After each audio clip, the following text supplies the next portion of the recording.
Another massive defeat for Manchester United, not by the scoreline, but it is a huge defeat for Manchester United. They lost 2-0 away at St James's Park to Newcastle United with goals from Willock and someone else, I don't even remember. But yeah, welcome back to the channel, guys. Manchester United, from being potential title contenders to now fighting for top four. Newcastle are now third in the table, above Manchester United, and it was a massive, massive defeat for Manchester United. A very average, poor performance from almost everyone but David De Gea. That shows you how bad we were. I mean, it, I think Ten Hag has to take the blame. Ten Hag I think has to take the blame. McTominay goes into the international break, scores a couple of goals against Spain, and then you put him in the starting lineup. Fred was ill. I saw a couple of people saying that Fred wasn't playing. Why did he not play Fred? Fred was ill, so that's why he did not play him. So McTominay, average. He hasn't been even average. He's been piss poor this season. Scott McTominay, he's taken the piss. He's been absolutely poor for Manchester United, and I don't give a shit about what he does for Scotland. I don't care what he does for Scotland. You know, it's Manchester United what matters to me. I don't give a damn about Scotland. Sorry for the. I'm not even sorry. I don't care about Scott McTominay.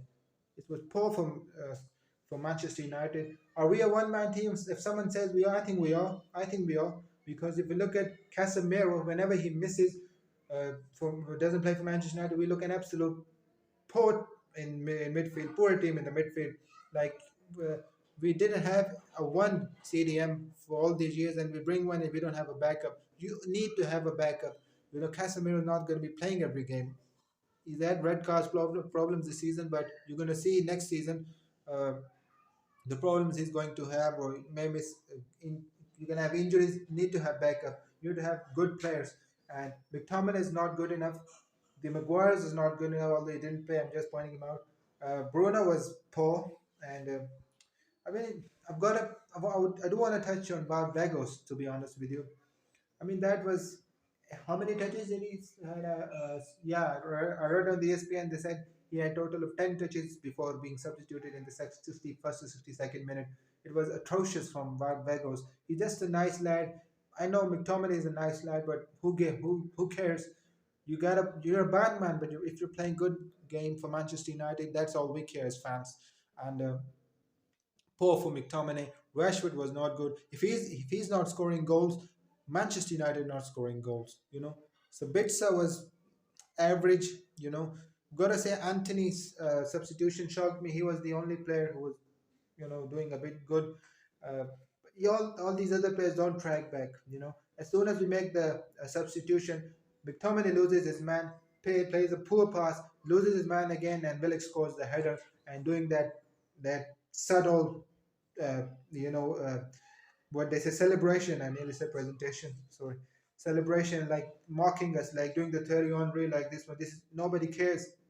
I mean, it was a poor performance for Manchester United. Disappointed with the performance, absolutely with the result. You got to put things right against Brentford. The crowd's going to be massive against Brentford and Everton. Before we get to Sevilla in the Europa League, but that's another matter. We don't want to get dragged into a top four race now. We have to get it. We got to finish third, I believe. We deserve to be third. Newcastle were absolutely terrific last night, and big credit to their manager, their team, the club, the way they're doing stuff. And yeah, poor for Manchester United, to be honest with you. Shaw, Shaw was poor. That's what happened when you are trained by Southgate for a couple of weeks. So yeah, if you're new to the channel, subscribe, guys. We'll look for more content. And yeah, disappointed result for Manchester United. Hopefully, we'll bounce back against Brentford.